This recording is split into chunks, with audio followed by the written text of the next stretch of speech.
Olá, bem-vindo a mais um estudo bíblico. Hoje vamos estar estudando a lição número 6, Jesus e a intercessão. O santuário celestial. Você conhece algum lugar sagrado?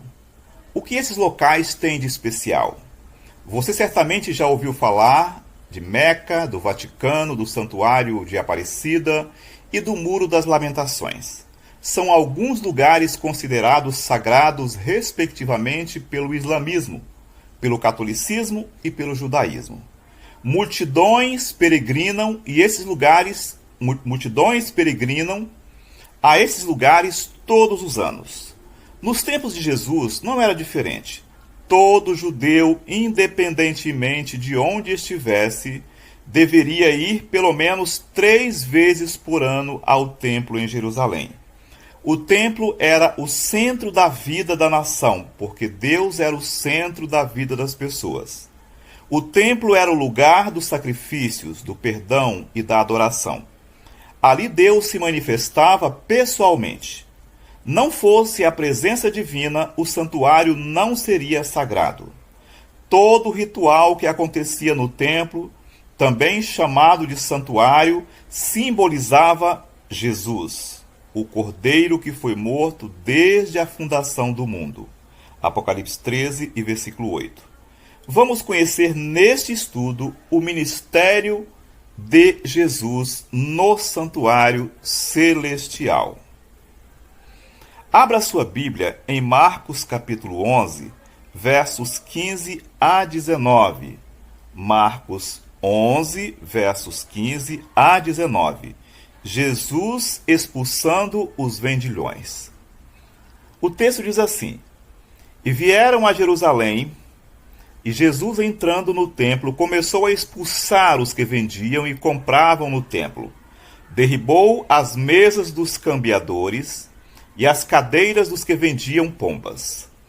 E não consentia que alguém levasse algum vaso pelo templo. E os ensinava dizendo: Não está escrito, a minha casa será chamada por todas as nações casa de oração? Mas vós a tendes feito covil de ladrões. E os escribas e principais dos sacerdotes, tendo ouvido isto, buscavam ocasião para o matar. Pois eles o temiam, porque toda a multidão estava admirada acerca da sua doutrina. E sendo já tarde, saiu para fora da cidade. No tempo de Jesus, o sistema do templo estava manchado pela corrupção. Vender bois e ovelhas para o sacrifício rendia muito dinheiro para a elite sacerdotal. Moedas de todo o mundo eram trocadas a preços injustos e muita exploração acontecia ali. Tristemente, a voz de Deus, que revelava seu amor e sua oferta de perdão aos pecadores, era sufocada pelo barulho das moedas e os gritos dos cambistas e o mugido dos animais. Parecia mais uma feira do que um lugar sagrado. Então Jesus entrou em cena. Com um chicote em mãos e a autoridade divina, ele expulsou os vendedores, purificando o templo e permitindo que as pessoas comuns, os doentes e necessitados, se aproximassem de Deus e fossem abençoados. A fé em Deus não pode ser comprada nem vendida. O que significa para você que Jesus nos garante um acesso livre a Deus sem intermediários? Vamos para a primeira pergunta. O tabernáculo ou tenda foi o primeiro templo sagrado dos israelitas. Por que Deus ordenou que Moisés construísse o tabernáculo? Abra sua Bíblia lá em Êxodo capítulo 25 e versículo 8. Êxodo 25, versos 25, capítulo 25 e verso 8. Êxodo capítulo 25 e versículo 8. Tá? O tabernáculo ou a tenda foi o primeiro templo sagrado dos israelitas. Por que Deus ordenou que Moisés construísse o tabernáculo? Êxodo 25 e verso 8 diz assim: E me farão um santuário. e habitarei no meio deles. E me farão um santuário e habitarei no meio deles. Qual é a resposta? A pergunta é: o tabernáculo ou tenda foi o primeiro templo sagrado dos israelitas. Por que Deus ordenou que Moisés construísse o tabernáculo? Resposta: a construção de um tabernáculo no trajeto de Israel à terra prometida, revelava a disposição de Deus em estar entre o seu povo e ampará-lo. Muito bom. Pergunta número 2. O tabernáculo que Moisés construiu no deserto foi feito a partir de qual modelo? Nós temos aqui 3 alternativas: o santuário celestial, o templo de Salomão, o templo de Herodes. Abra sua Bíblia em Hebreus capítulo 8, versículos de 5 a 6. Hebreus capítulo 8, versos de 5 a 6. O tabernáculo que Moisés construiu no deserto foi feito a partir de qual modelo? O santuário celestial, o templo de Salomão ou o templo de Herodes? Vamos para a Bíblia. Hebreus capítulo 8, versos 5 a 6.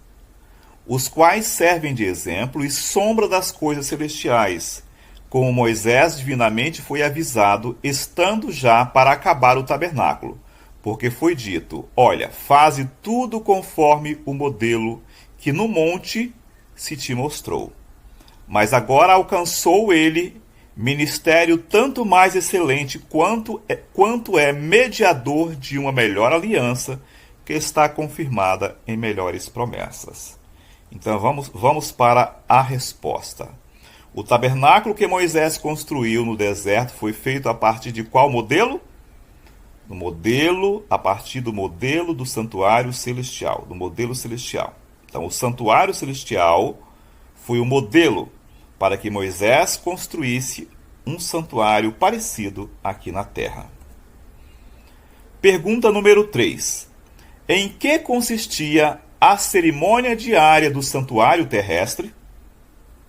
Em que consistia a cerimônia diária no santuário terrestre? Abra sua Bíblia em Êxodo capítulo 28 e versículo 38.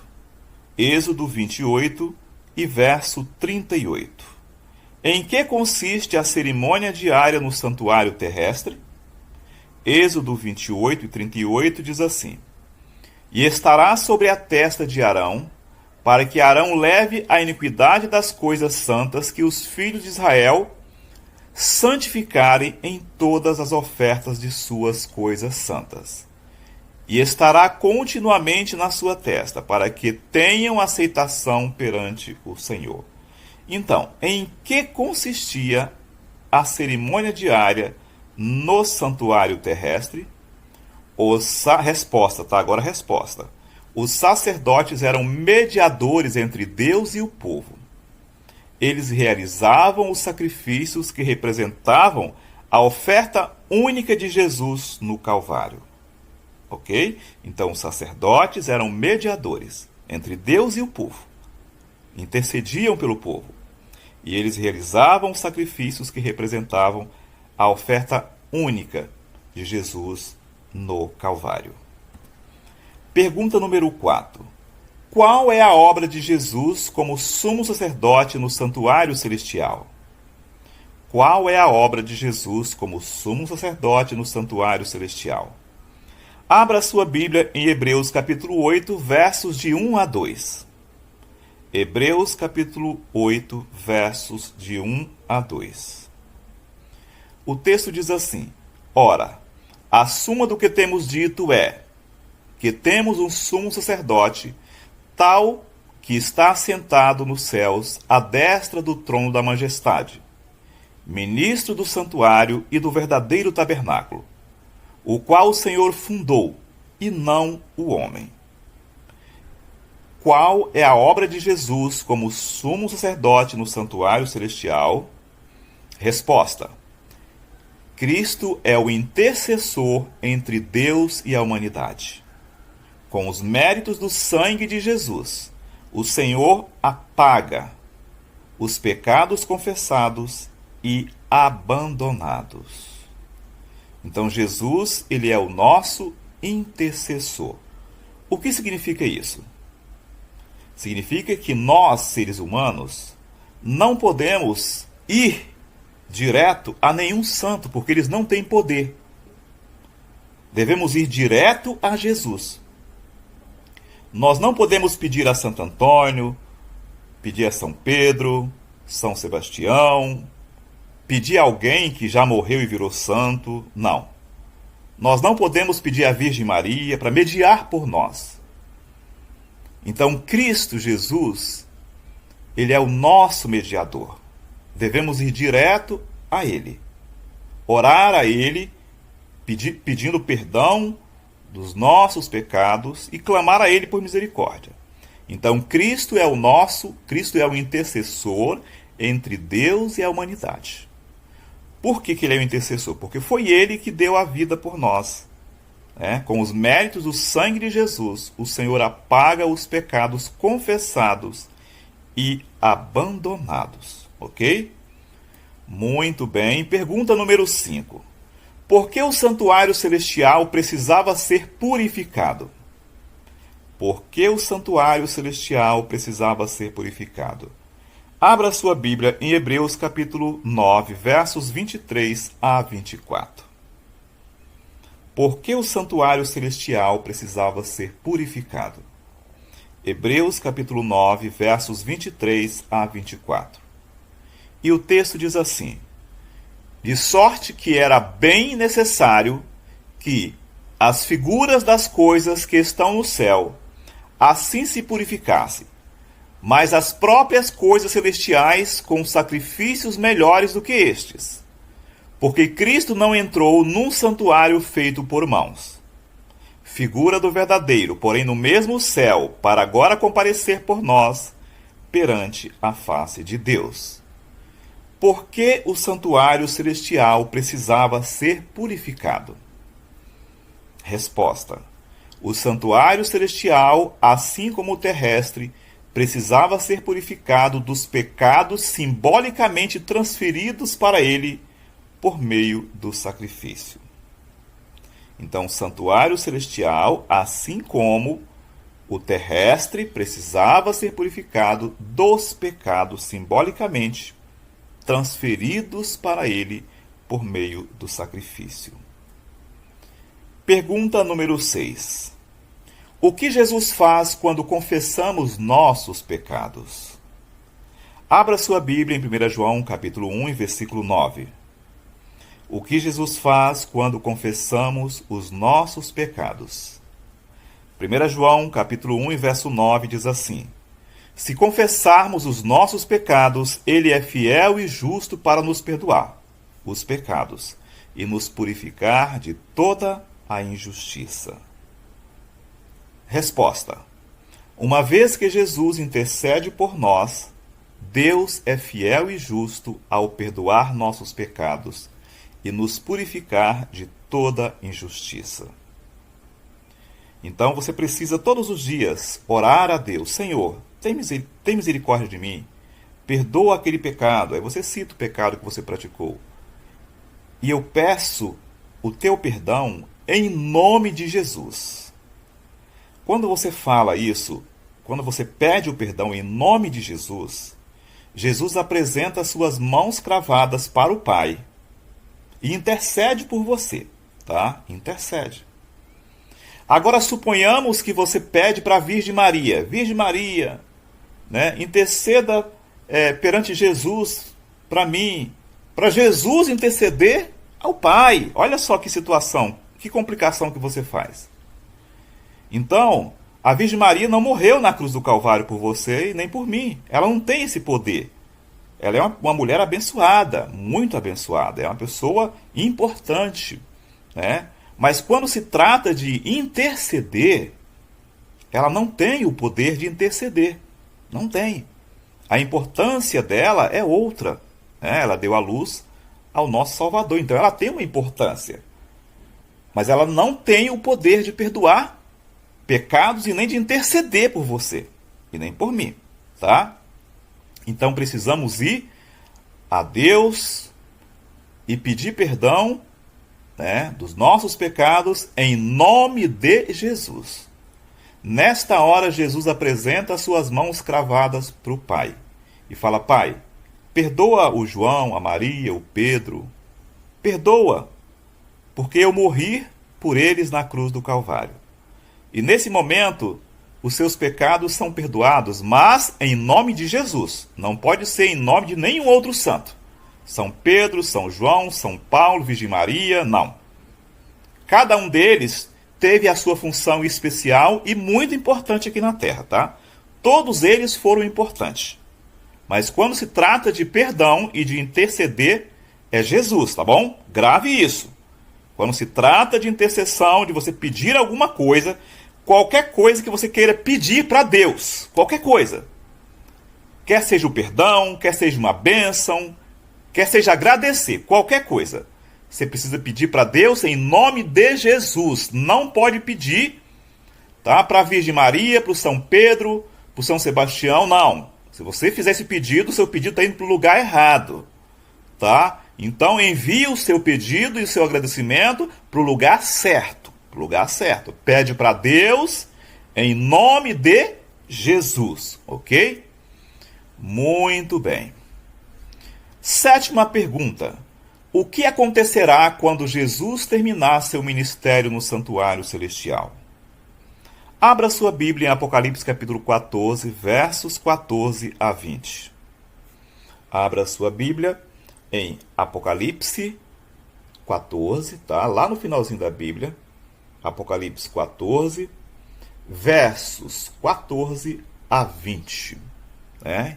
Então, Apocalipse 14, versos 14 a 20. O que acontecerá quando Jesus terminar seu ministério no santuário celestial?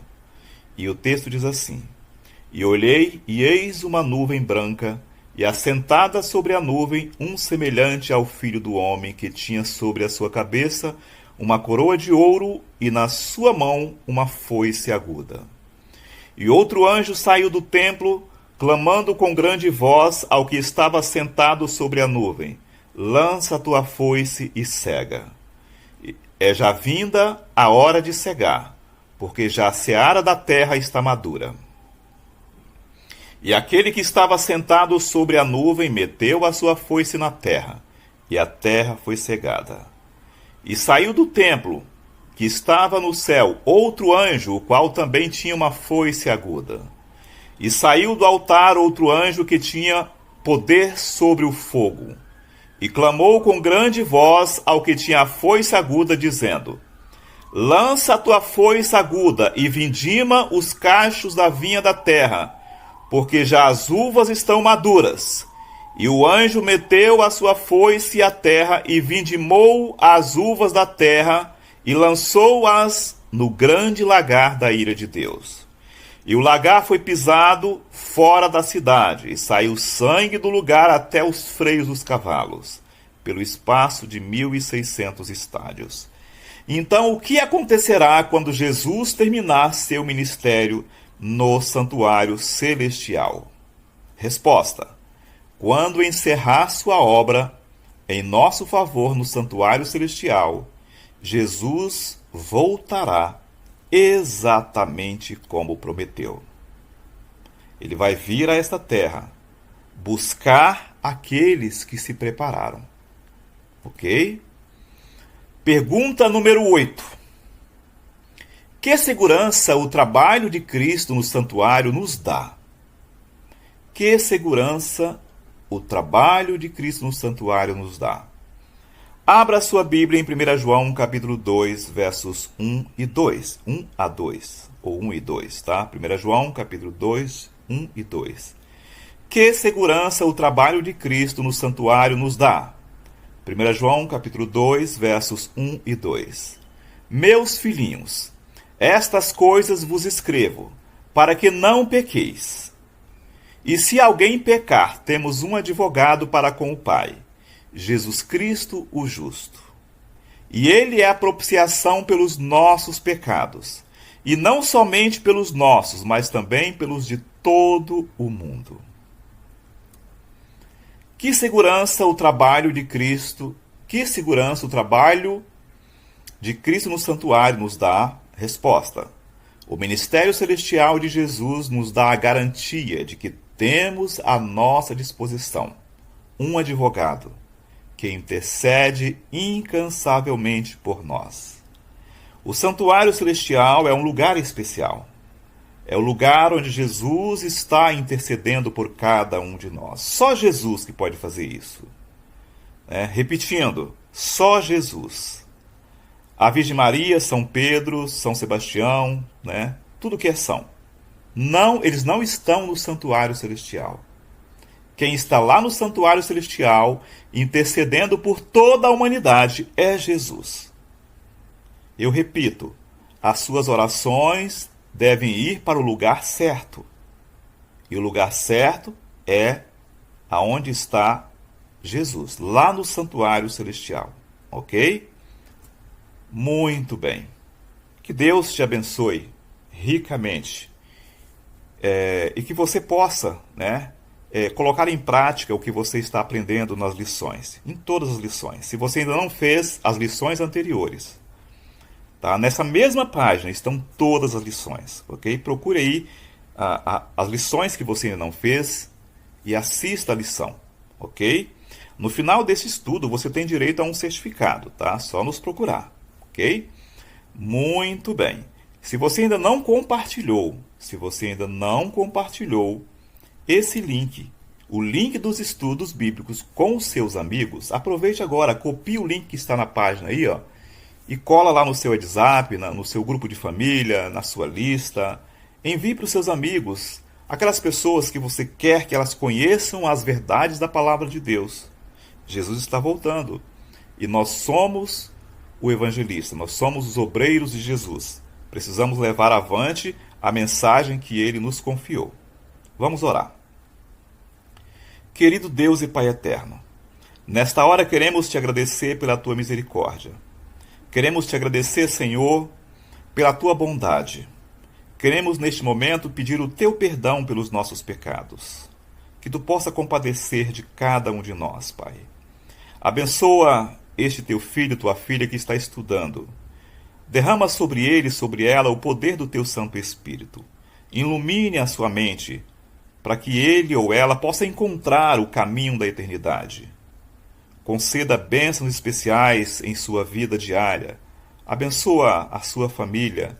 Abençoa os que estão ao seu redor. Eu oro ao Senhor agradecido, não porque exista algum tipo de mérito em mim, mas eu oro em nome de Jesus, que entregou a sua vida por cada um de nós, hoje e sempre. Amém. Está abençoado, está abençoada em nome de Jesus.